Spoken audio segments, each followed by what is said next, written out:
This deadly windstorm ripped through parts of western Washington last night, toppling trees and knocking down power lines. In Snohomish County, heavy wind gusts caused one big tree to fall on a car, killing the driver inside.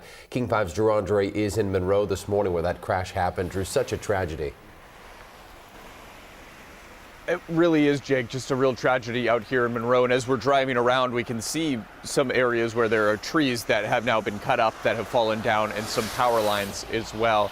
We're right here where Old Owen Road kind of forks off right into this section right here, Florence Acres Road, which you can see behind me here is closed at this point. And this is where this tragedy took place here. It was around 8 p.m. last night. The tree fell there on Florence Acres Road, and this is what the scene looked like there. Multiple power lines also came down. We're told the victim was the only person inside. As of this morning, their identity has still not yet been released. Okay, and here in just Monroe alone, there are around 700 homes that are still without power at this point. We are going to be keeping an eye on everything that's going on around Snohomish County throughout the morning. For now, reporting live, Drew Andre, King 5 News. Thank you, Drew. From Snohomish County to King County now, where thousands of people are waking up without power. Let's check in with Savannah Welch, who's near Falls City right now. Savannah? Good morning, Jake and Mimi. Yeah, we're just downtown here in Falls City, in this whole downtown area, and a lot of the surrounding neighborhoods too are without power. Also, Carnation is without power as well. You can see just how dark it is.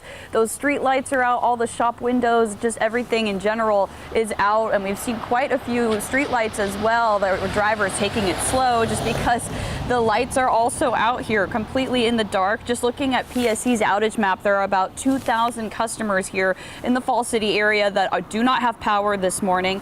Those strong winds overnight brought down trees. Let's show you that video if we have that. Just how strong some of these gusts were. Looking overnight, SeaTac clocked about 45 miles an hour for gusts overnight. And also in the area, those strong winds just causing a lot of issues this morning. We'll be live throughout the morning giving you updates here from Falls City, but overall just a lot of branches in the roadways as well. So take it slow, especially if you're in areas that typically see those stronger gusts like we saw overnight. Just a lot of branches down. And again, those power outages are causing issues. So just make sure to take it slow just because it is very, very dark out here. In Falls City, Savannah Welch, King 5 News. Thanks, Savannah. Now let's head up to the mountains. A live look at Stevens Pass right now. Avalanche control work is just about to get underway. The closure on US 2 is happening at 6 o'clock this morning.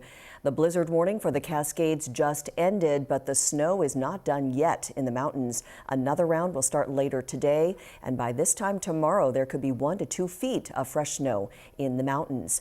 Here's a look at the current conditions in the mountain passes. Traction tires are advised at Stevens, White, and Blewett passes. No restrictions at Snoqualmie. I-90 is bare and wet right now. We'll let you know, of course, if that changes.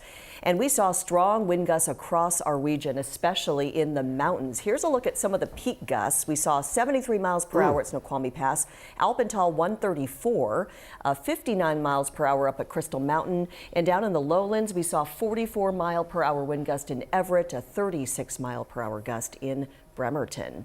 And those high winds knocked out power from the Kitsap Peninsula all the way to the east side of Lake Washington. Jake has a look at some of the outage maps. Yeah, we're seeing some good news, actually, Mimi. The good news is that these crews are making progress. Looking at the PSC outage map here, all of you in Whatcom County up near Glacier starting to really feel those power outages, but the most of them are in King County, especially on the east side here. You can see near Snoqualmie and where we just saw Savannah, near Carnation, Falls City. A lot of outages there. About 48,000 in all for PSE. Snoqualmie Pass up near the lake. A lot of stations still out up there as well this morning. And if I'm looking closer to Snohomish County, all of you near Monroe and Chain Lake sort of saying, here we go again. And those windstorms, a huge conglomeration of outages there near Monroe. And we're also seeing it up near the Skykomish River Valley as well. We'll keep an eye on this as well. But the good news, some progress being made by those crews out there this morning to get the power back up and running again. Quick zoom in here on the upper Skykomish River Valley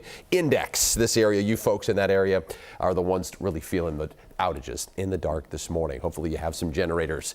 Rich, I know a lot of folks in the Sky River Valley do have generators. They see wind and they get prepared. Yeah, well, a lot of trees. That's the other problem as well. And we did see some of those come down overnight with those really strong wind gusts that we had around the area. And, well, we're going to be looking for a little bit of a break this morning. Winds have diminished. They're only gusting right now into the 20s. And you can see things have mostly dried out along Puget Sound at this point. We've got a little bit of a break as we anticipated this morning before precipitation starts to move in as we head towards later this morning, especially this afternoon. It is going to be turning wet in the lowlands and going to be turning snowy up in the mountains once again as we head towards overnight tonight, but at least a little bit of a break for that morning commute. Checking Everett, looks like they're underneath that little bit of a convergence that's going on up there and looking a little wet there, but most of that I-5 corridor actually in pretty good shape. Watching the camera there in Tacoma gradually shake less as those winds continue to diminish, and winds should not be an issue here in the next couple of days.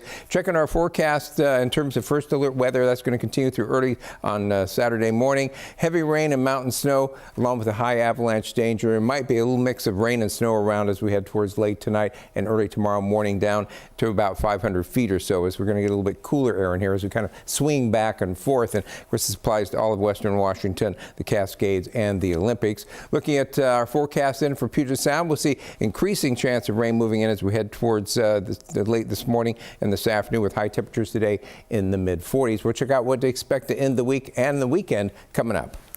It is a first alert traffic morning this morning due to all of the downed trees that you could be dealing with this morning. You can see those flashing exclamation points taking up a good portion of the map. So several outages. Let's start with some of the bigger ones. Like if you are planning to travel out on Highway 410, a 10-mile section is closed out between basically Enumclaw and Greenwater, but the specifics are Mountain Road to just west of Greenwater. We do know, according to WashDOT, crews will not be coming out here until daybreak to start to that removal process. So for the time being, you will not be able to use that portion of Highway 410. If you're traveling out near Eatonville, Highway 7 is blocked in both directions between 370th Street East and Pilgrim Road East. There was a closure in Port Orchard, but good news, all lanes of Highway 160, so Sedgwick Road, are back open this morning. But if you're traveling out near Brennan, you have alternating traffic on Highway 101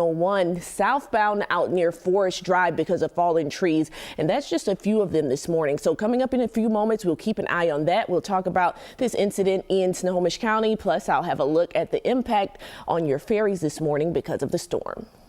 Help us tell the story in your neighborhood. If you have any pictures of the storm damage, trees down, send them to us at 206-448-4545 and tell us where you live.